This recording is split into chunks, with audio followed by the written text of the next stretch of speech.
It's Trill V, it's Kofi. We got a guest, Cio.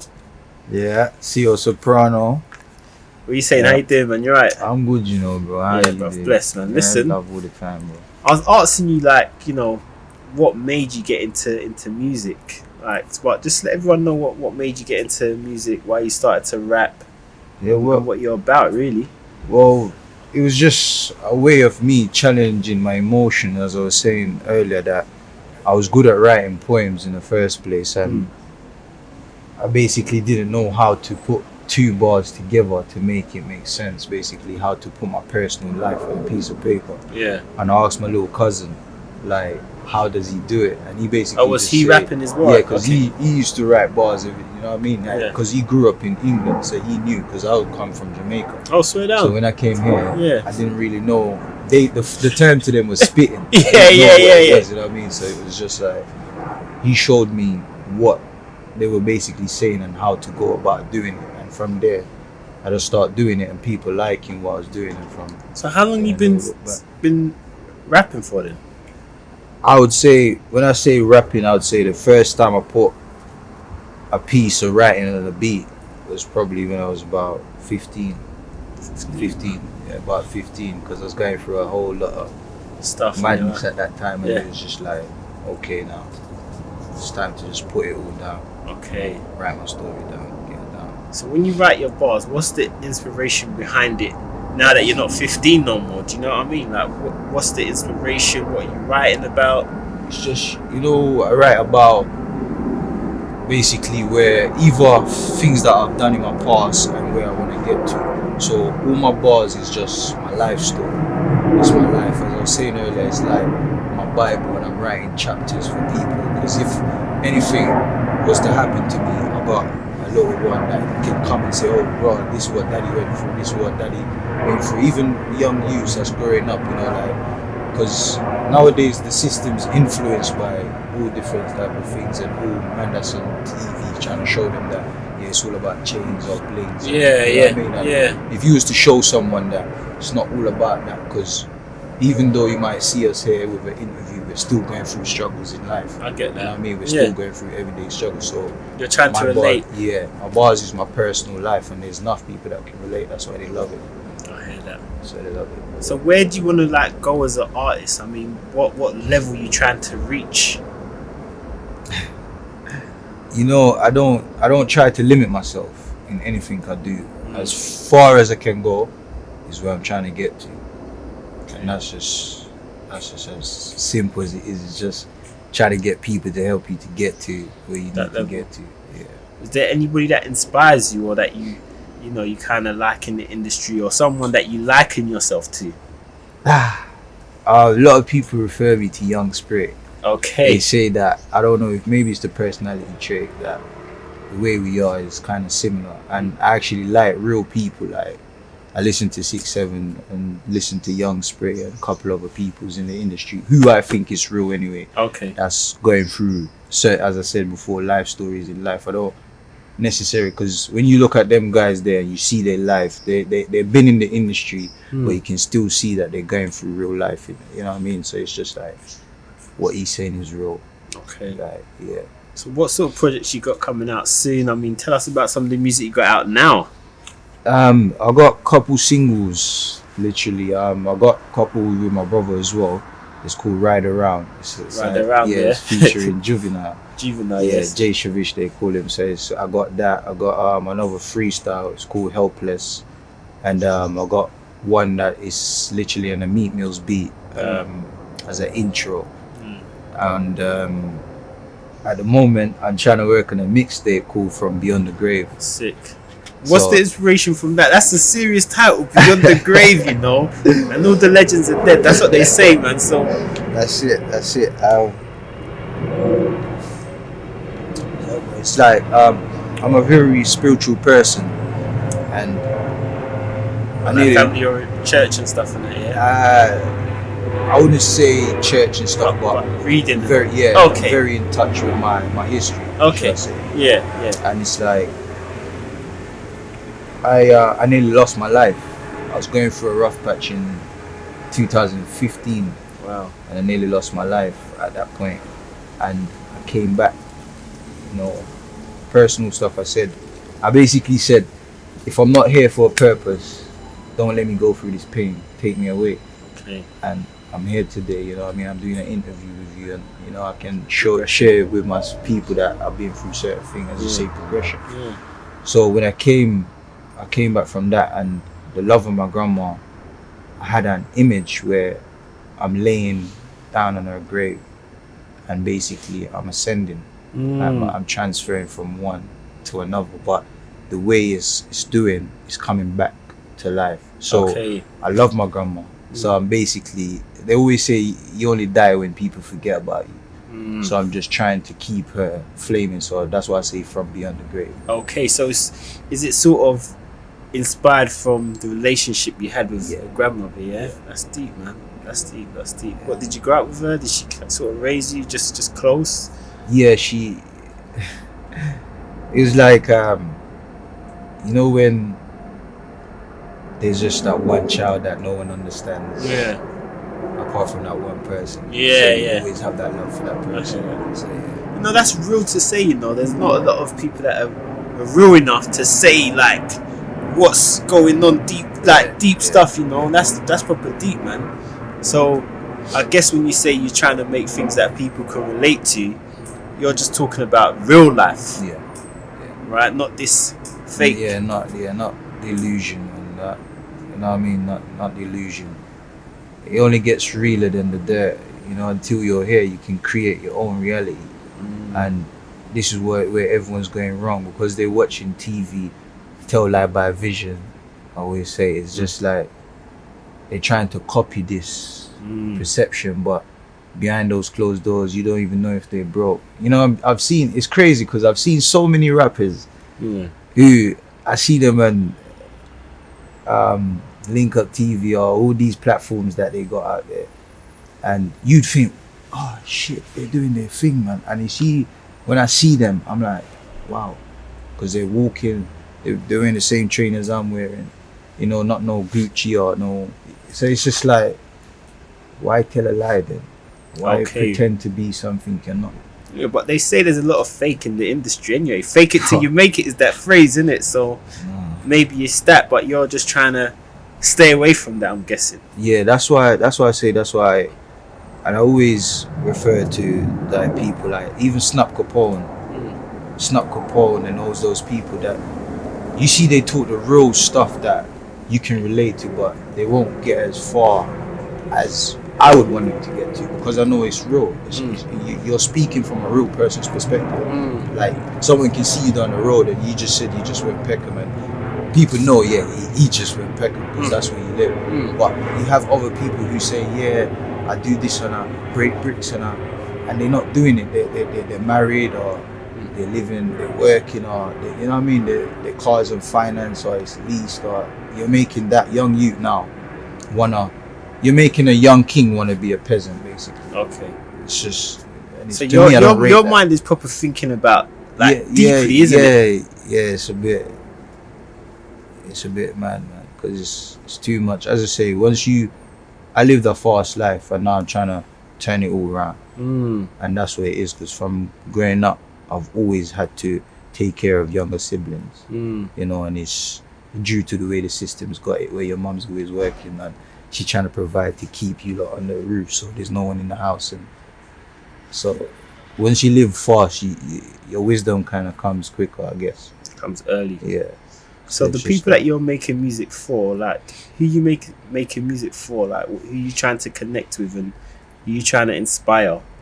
Anyone that can relate, and to like living and having a harder life, or just anyone that can appreciate real stuff, or anyone that can appreciate the real stuff, the realness in life, the real. Because it's like, as what we say, it's an effect. It's like a domino effect. And I always love this thing that Tupac said. He says, I might not change the world, but I might spark the mind or the brain of someone who might will. And it's just the same as that. Like, I came from Jamaica. Like, I came from, you want to talk about slums. I came from the slums, man. No trainers on my feet, and now I'm wearing Nike.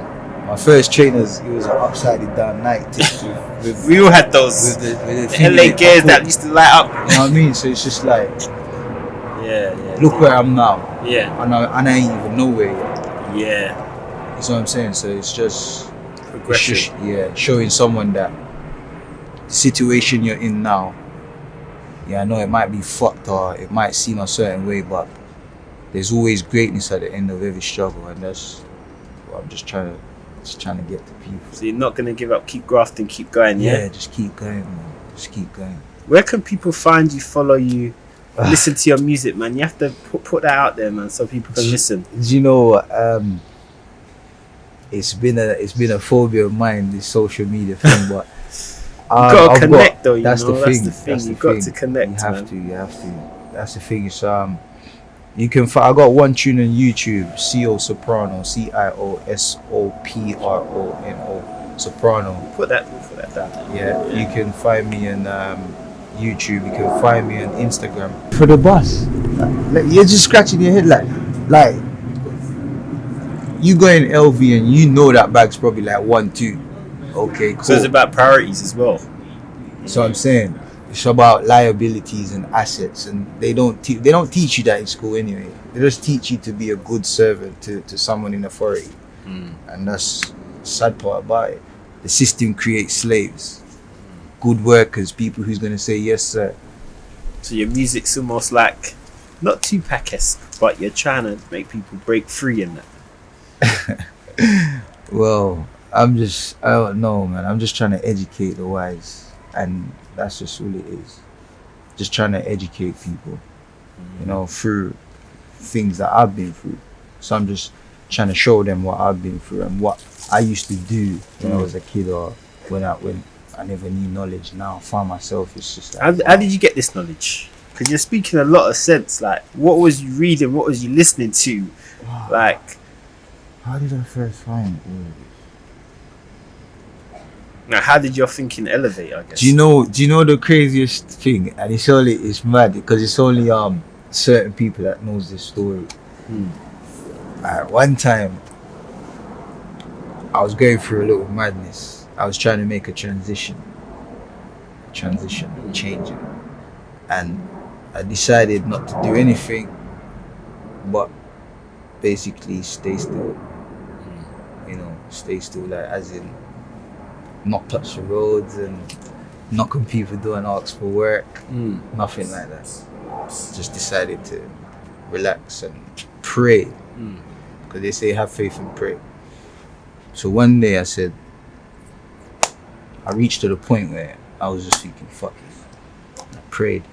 I said, if you're real, let me know you're real, innit? Whoever you are. And that's it. I didn't call no names. And I just said, whoever you are, whoever is out there, let me know you're real. And word to mum, hands on my heart, bro. I went in the room, I turned the light off, and I flashed my sheet. And I swear to you, fire ran across my sheet. Fire. It went, ran across the sheet, ran. As a man, I ran out of that room. Yeah. I ain't getting back in that room. But I told my little cousins, and they said, nah. Because they believe, they're Christians. Yeah. At this time, I lost faith in all of that. Yeah, They didn't believe in nothing. I went back in there. So it's just like, from there, it got me searching. It got me, because I didn't call no names. I didn't say nothing. Because it's like, just a little thing just to look at. You have an atheist. You have a Buddhist. You have a Christian. You have a Muslim. They all believe that they're going somewhere, but they don't all believe that they're all going to be there. So that's where I'm puzzled, because my thing is, the world is a canvas. You've got a paintbrush, I've got a paintbrush, he's got a paintbrush, everyone's got a paintbrush. You know what I mean? You're from Africa, I'm from Jamaica, someone's probably from, and if we all sit down and say, okay, I'm going to show you the world through my eyes. Cool. You show me the world through your eyes. Imagine the beautiful picture we would paint. And all religion does is block it. And that's just one. all it does is just it blocks that. Because you're Muslim and he's Christian, you're not gonna want to talk to him in any way because you're gonna think his perception's wrong. I get you. So that's why I just say, if everyone was to forget about it and just be on a spiritual wave, I think we'd be no different. Yeah, especially the way the world is now, isn't it? Yeah. So that's what got me on that kind of path. Like, it's crazy. So when you're like in your music and stuff like that, is it that spiritual element that's coming out of you in your bars, or like what's the angle? Like where's it coming from? Because you can be real, right? And you might be saying some stuff that's very harsh and reality, and people might put it, that's a gangster rapper, or he's trapping, or he's doing this and that. But your thought process is, this is just real, and I'm being spiritual. So how do you sort of label yourself, or is there no label to you? I don't have a label. I don't make no one's perception affect my reality in no way or shape or form. Because just as I'm a son, I'm an uncle. Just as I'm an uncle, I'm a grandson. It's different perceptions to it, innit? But I'm one person, so I don't care what anyone wants to look at me and think. Or if you think it's gangster rap, then clearly I've been through some gangster shit in my life. Then for me to talk about that, you know what I mean? Like Christians in church, they sing about gospels. That's what I'm saying. Like if you go to Haiti, a man's gonna speak Swahili, or whatever he's gonna speak his native tongue. That's his native tongue. That's what he knows. Whatever you want to label him, you can label him the animal of the jungle. But the people that is going to appreciate him, label him as a king or a father, you know what I mean? So it's just, who's going to appreciate you will appreciate you. You know what I mean? You can't let no one stop, because you're going to have everyone that's going to throw stones. So when people listen to your music, what's the message they're getting from you as an artist then? Now that's a very good one. That's a very good one. Like if a kid listens to you today, after they finishing listening to your track, Cio, what are they gonna? What do you want them to feel? Well, this is why it's good that we have interviews as well, because it breaks down someone's personality. That's indeed. You know, so it's like people might see my track and thought something about me, and when they see an interview, they might think, actually, it's not bad, you know. So the other day, funny enough, I was singing a song, and it was actually gangster. It was a gangster rap, and it was a Caucasian person and his daughter, was rocking to it just by what I was singing. And he came to me and he's like, oh man, but he's talking, but I can't hear, so I took the headset off and I said, pardon? And he said, oh, she loves it, man, she loves it. And I was laughing with him, and I said, yeah, she knows, she has rhythm. And I was like, that's it, go on. And I said, maybe I should just write an ABC one then next time, or right, you know what I mean? Just teach her something, but it's gonna probably have a hip hop beat on it because I've got rhythm. And you know what I mean? It's just crazy. It's mad that you look at it. But bro, man, thank you so much for today. It's been dope, you know. Keep it up, man. Bro, it's Kofi and it's Cio. Trill V. Peace. Nice.